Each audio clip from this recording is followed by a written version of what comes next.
torturing and killing survivors of shipwrecks.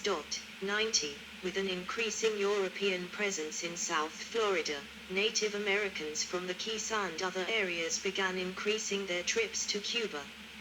Official permission for the immigration of Native Americans from Florida Keys was granted by Cuban officials in 1704. 91. Spanish priests attempted to set up missions in 1743, but noted that the Tequesta were under assault from a neighboring tribe. When only 30 members were left, they were removed to Havana. A British surveyor in 1770 described multiple deserted villages in the region where the Tequesta lived. 92. Common descriptions of Native Americans in Florida by 1820 used only the term Seminoles. 93. Seminole. Following the demise of the Calusa and Tequesta, Native Americans in southern Florida were referred to as Spanish Indians in the 1740s, probably due to their friendlier relations with Spain. The Creek invaded the Florida peninsula. They conquered and assimilated what was left of pre-Columbian societies into the Creek Confederacy. They were rejoined by remnant Indian groups and formed the Seminole, a new tribe, by ethnogenesis. The Seminole originally settled in the northern portion of the territory. In addition, free blacks and fugitive slaves made their way to Florida. Seminoles made their home in the Everglades, where Spain had promised slaves freedom and arms if they converted to Catholicism and pledged loyalty to Spain. These African Americans gradually created communities near those of the Seminole, and became known as the Black Seminoles. The groups acted as allies. In 1817, Andrew Jackson invaded Florida to hasten its annexation to the United States, in what became known as the First Seminole War.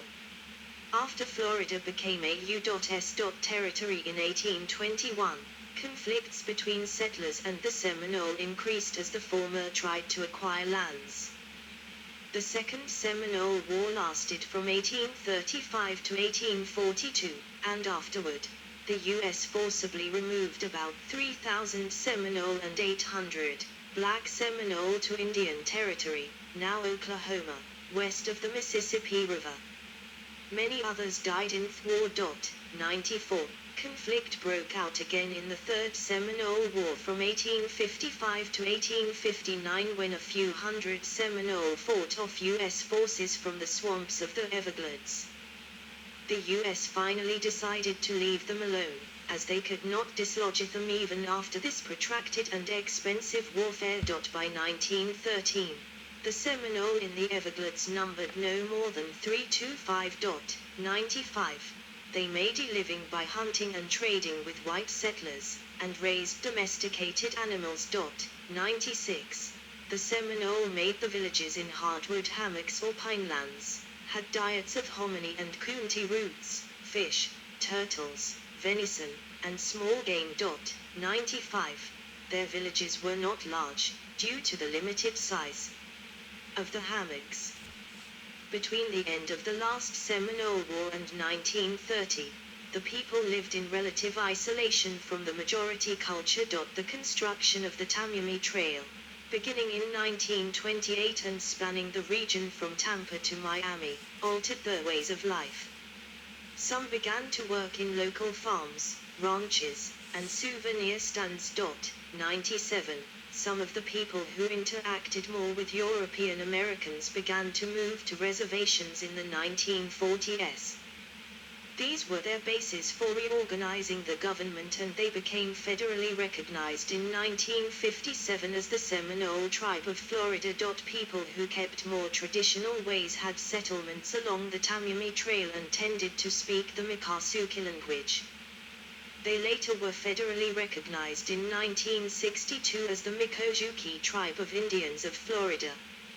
As metropolitan areas in South Florida began to grow, the two groups were closely associated with the Everglades. They struggled to maintain privacy while serving as tourist attractions. They earned money by wrestling alligators and selling craftworks. 98. As of 2008, The Seminole tribe of Florida had 5 reservations, and the lands of the Miccosukee tribe of Indians were collectively considered a 6th reservation. The two tribes have each developed casino gaming on some of their properties to generate revenue for support, services and economic development. 99. Exploration. Map of the Everglades in 1856. Military action during the Seminole Wars improved understanding of features of the Everglades. Military penetration of southern Florida offered the opportunity to map a poorly understood and largely unknown part of the country. An 1840 expedition into the Everglades offered the first printed account for the general public to read about the Everglades. The anonymous writer described the terrain the party was crossing. No country that I have ever heard of bears any resemblance to it. It seems like a vast sea filled with grass and green trees, and expressly intended as a retreat for the rascally Indian, from which the white man would never seek to drive them. 100. The land seemed to inspire extreme reactions of both wonder or hatred. During the Second Seminole War, an army surgeon wrote, "It is in fact a most hideous region to live in, a perfect paradise for Indians, alligators, serpents, frogs, and every other kind of loathsome reptile." 101. A survey team led by railroad executive James Edmundson Ingraham explored the area in 1892. 102. In 1897, explorer Hugh Willoughby spent 8 days canoeing with a party from the mouth of the Harney River to the Miami River. He sent his observations to the New Orleans Times-Democrat. Willoughby described the water as healthy and wholesome, with numerous springs, and 10,000 alligators more or less in Lake Okeechobee. The party encountered thousands of birds near the Shark River, killing hundreds, but they continued to return. 103. Willoughby pointed out that much of the rest of the country had been explored and mapped except for this part of Florida, writing, "We have a tract of land 130 miles long and 70 miles wide that is as much unknown to the white man as the heart of Africa." 104. Drainage. A national push for expansion and progress in the United States occurred in the later part of the 19th century, which stimulated interest in draining the Everglades for agricultural use. According to historians, from the middle of the 19th century to the middle of the 20th century, the United States went through a period in which wetland removal was not questioned. Indeed, it was considered the proper thing to do. 105. Draining the Everglades was suggested as early as 1837-5, and a resolution in Congress was passed in 1842 that prompted Secretary of Treasury Robert J. Walker to request those with experience in the Everglades to give their opinion on the possibility of drainage. Many officers who had served in the Seminole Wars favored the idea. 5. In 1850, Congress passed a law that gave several states wetlands within their state boundaries. The Swamp and Overflowed Lands Act ensured that their state would be responsible for funding the attempts at developing wetlands into farmlands. 106. Florida quickly formed a committee to consolidate grants to pay for any attempts, though the Civil War and Reconstruction halted progress until after 1877. Hamilton-Distance land sale. A notice after the Civil War, a state agency called the Internal Improvement Fund, IIF, whose purpose was to improve Florida's roads, canals, and rail lines, was discovered to be deeply in debt. The IIF found a Pennsylvania real estate developer named Hamilton-Distance interested in implementing plans to drain the land for agriculture. Distance purchased 4 million acres, 16,000 square kilometers, of land for $1 million in 1881, 107, and had begun constructing canals near St. Cloud. At first, the canals seemed to work in lowering the water levels in the wetlands surrounding the rivers. 108. They were effective in lowering the groundwater. but it became apparent that their capacity was insufficient for the wet season. 109. Although distance canals did not drain well, his purchase primed the economy of Florida. It made news and attracted tourists and land buyers. Within 4 years property values doubled, and the population increased significantly. 107. The IIF was able to invest in development projects due to distance purchase, and an opportunity to improve transportation arose when oil tycoon Henry Flagler began purchasing land and building rail lines along the east coast of Florida, as far south as Palm Beach in 1893. 110. Along the way he built resort hotels, transforming territorial outposts into tourist destinations. The land bordering the rail lines was developed as citrus farms. 111. By 1896 the rail line had been extended to Biscayne Bay. 112. 3 months after the first train had arrived, the residents of Miami voted to incorporate the town. Miami became a prime destination for extremely wealthy people after the Royal Palm Hotel was opened. 113. During the 1904 gubernatorial race, the strongest candidate, Napoleon Bonaparte Broward, a populist Democrat from Duval County, promoted draining the Everglades. He called the future of South Florida the Empire of the Everglades. Soon after his successful election, he began work to drain that abominable pestilence-ridden swamp. 114, and pushed the Florida legislature to form a group of commissioners to oversee reclamation of flooded lands. In 1907 they established the Everglades Drainage District and began to study how to build the most effective canals, and how to fund them. 5. Governor Broward ran for the U.S. Senate in 1908 but lost. Broward was paid by land developer Richard J. Bowles to tour the state to promote drainage. Elected to the Senate in 1910, Broward died before he could take office. Land in the Everglades was being sold for $15 an acre a month after Broward died. 115. Meanwhile, Henry Flagler continued to build railway stations at towns as soon as the populations warranted him. 112. Growth of urban areas. A canal lock in the Everglades Drainage District around 1915. With the construction of canals, newly reclaimed Everglades land was promoted throughout the United States. Land developers sold 20,000 lots in a few months in 1912. Advertisements promised within 8 weeks of arrival, a farmer could be making a living, although for many it took at least 2 months to clear the land. Some tried burning off the sawgrass or other vegetation, only to learn that the peat continued to burn. Animals and tractors used for plowing got mired in the muck and were useless. When the muck dried, it turned to a fine black powder and created dust storms. 116. Although initially crops sprouted quickly and lushly, they just as quickly wilted and died, seemingly without reason. 117. The increasing population in towns near the Everglades hunted in the area. Raccoons and otters were the most widely hunted for their skins. Hunting often went unchecked. In one trip, a Lake Okeechobee hunter killed 250 alligators and 172 otters. 118. Water birds were a particular target of plume hunting. Bird feathers were used in women's hats in the late 19th and early 20th centuries. In 1886, 5 million birds were estimated to be killed for their feathers. 119.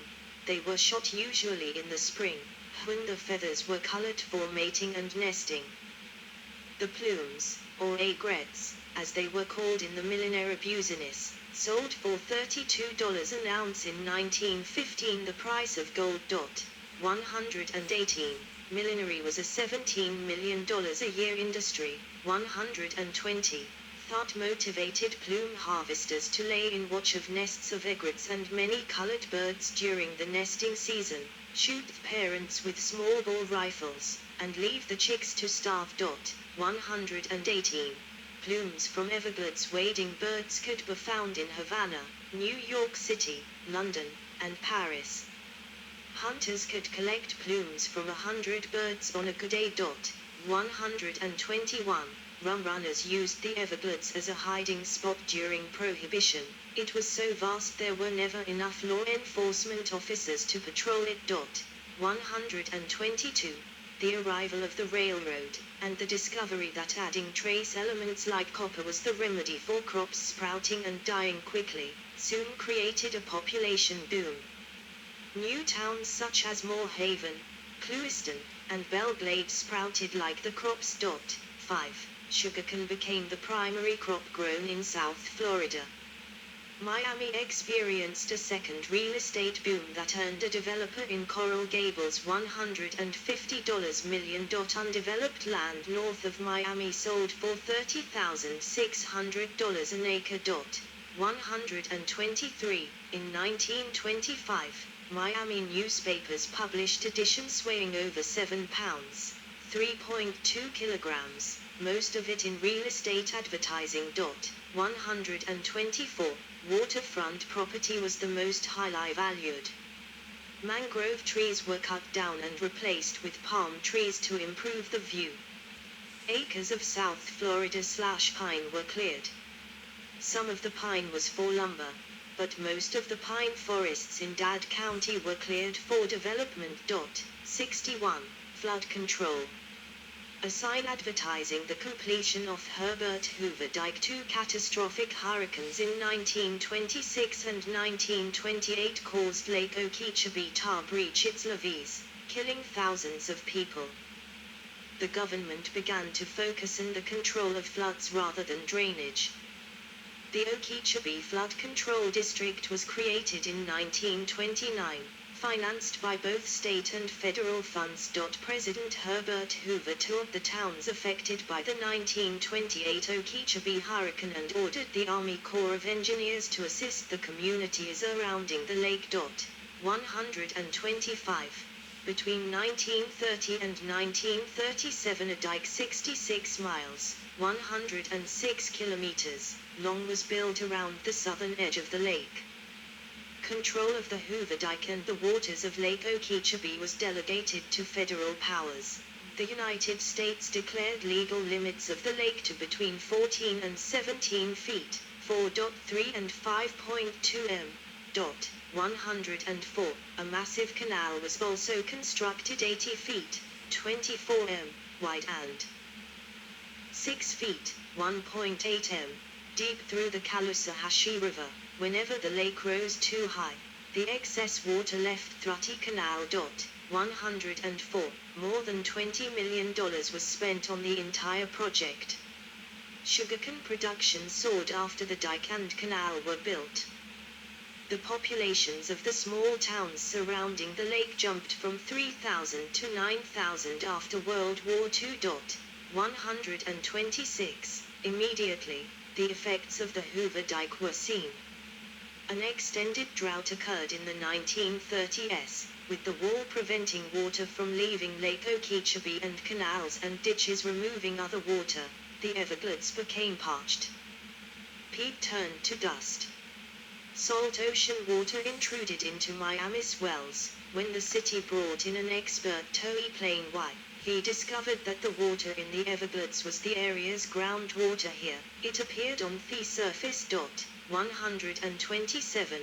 In 1939, 1,000,000 acres, 4,000 square kilometers, of Everglades burned, and the black clouds of peat and sawgrass fires hung over Miami. 128. Scientists who took soil samples before draining did not take into account that the organic composition of peat and muck in the Everglades make it prone to soil subsidence when it becomes dry. Naturally occurring bacteria in Everglades peat and muck assist with the process of decomposition underwater, which is generally very slow, partially due to the low levels of dissolved oxygen. When water levels became so low that peat and muck were at the surface, The bacteria interacted with much higher levels of oxygen in the air, rapidly breaking down the soil. In some places, homes had to be moved to stilts and 8 feet, 2.5